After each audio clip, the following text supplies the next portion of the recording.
Section 3 covers questions 9 through 12. In general, for what values of scale factor x is a dilation and reduction? 10. In general, for what values of a scale factor x is a dilation of an enlargement? 11. Express regularity and repeated reasoning. A preimage point P has coordinates a, b. How can you find the coordinates of the image of P after a dilation with the scale factor of K? B. Express the relationship in item A as a function. Recall that composition of transformations is a series of two or more transformations performed on a figure one after another. Number 12. Rectangle A, 0, 6, B, 4, 6, C, 4, 0, and D, 0, 0 is mapped onto rectangle A prime, B prime, C prime, D prime by a composition of transformations.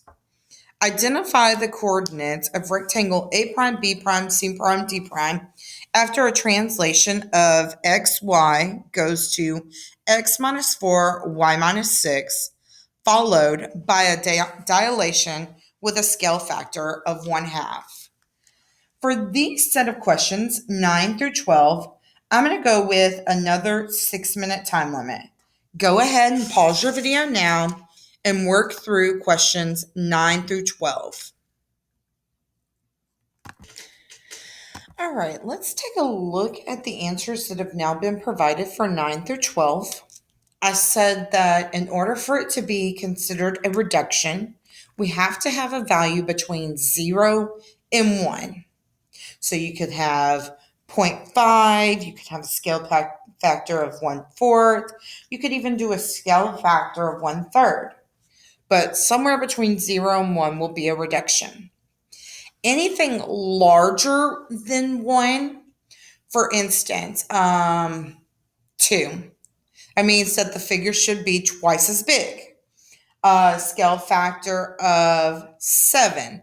That means it's going to be real large. In order for us to find the coordinates of the image after a preimage, when dealing with dilation, we're going to multiply each of our coordinates by the scale factor, whatever the value is, k. Now again, if k is between 0 and 1, it's a reduction. If k is bigger than 1, it's an enlargement.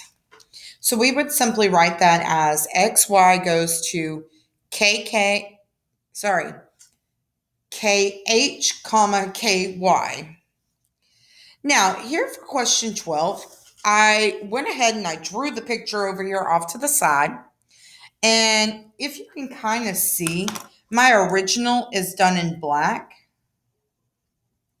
I then did my translations where I just did the movement of back 4, down 6. That's in the blue coloring. And my final, after I do the dilation of the 1/2 with the scale factor, that's in that pink color. So what I did was I kind of like started with my originals. I did -4, -6 on my x and my y. And then I multiplied each one of those by 1/2. So I got -2, 0 as my a prime, 0, 0 as my b prime, 0, -3 as my c prime, and -2, -3 as my d prime.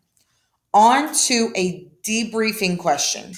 Please don't forget to answer the debriefing question on the next slide.